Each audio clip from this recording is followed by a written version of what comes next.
about how successfully you can write in IELTS, in PTE test, and in other different official matters. When you have to write official letters, reports, and you have to go for the presentations. So you see that the formal language is absolutely different from different other styles of language. We can't compare it with the informal. To a certain extent, we can compare it with informal, but not with the slangs at all.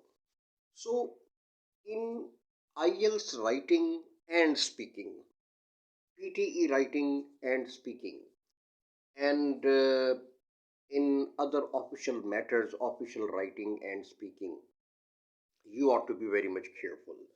So you see that we have to use formal language. So there are certain prerequisites which we have to strictly follow while writing formally or speaking formally. So you see that in the formal writing and speaking, we have to careful. We have to be careful. We don't have to use contracted forms, particularly in writing. So, for example, if I want to say can, cannot. So I won't use can't or won't. Instead of using won't, I'll use will not. Instead of saying they are in the contracted form, I'll separately use the word they is separated from are, they are. So this is one of the prerequisites of formal communications. And then we see that most of the time, rather in almost all the time in formal communications, we have to use complex sentences, elaborated sentences, or compound sentences. For instance, I say that he has a garden, full stop. He grows vegetables in the garden. So we can say he has a garden where he grows vegetables. So where I use in the form of a clause. So that was the person who I met day before yesterday. Now you see who is again one of the clauses which I use to combine two sentences to make it more complex, to make it elaborated one, to make it a compound one. And then I have already discussed a list of linking words and phrases which can also be helpful in uniting or in connecting the different parts of the sentences. And the third prerequisite is less use of phrasal verbs, prepositional verbs, or the noun phrases. So we can use these phrases only when it becomes inevitable.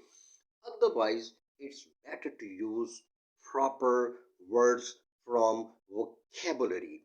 So then comes that most of the time in writing we use personal pronouns. So you see that the personal pronouns are most of the time create very wrong impression when we are writing or speaking formally. Instead of using personal pronouns, it's better to write in to use passives extensively. It doesn't mean that the use of the actives are strictly forbidden in the formal communications. We can use actives, but it's better to use passives because they are quite compatible to uh, the formal communications. And we also say that we in the formal communications more nominalization is required here. More nominalizations mean instead of using verb or adjectives. For example, if I say suggest, it's a verb. And if I use nominalization, it would become suggestion. Uh, Eliminate is the verb elimination. It's a noun. And likewise, if I say that possibly it's adverb. So instead of using possibly, I can use possibility. So there are different ways that we can convert any word into a noun. So nominalization means that you, instead of using, but it doesn't mean, again I say, that we can use adjectives or adverbs or the verbs, but nominalization is most important, is more preferable part. And then we most of the time use euphemism, and euphemism is most of the time is used to uh, uh, just to lighten something. For example, instead of using the word pass away, we it's better we use died. The person has been terminated from the job, instead of saying the person has been fired from the job.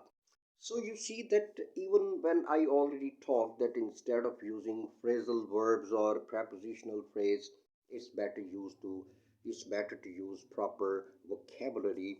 Instead of using give up, I better use the word abandon. So means that the proper vocabulary is more important as compared to the use of phrases.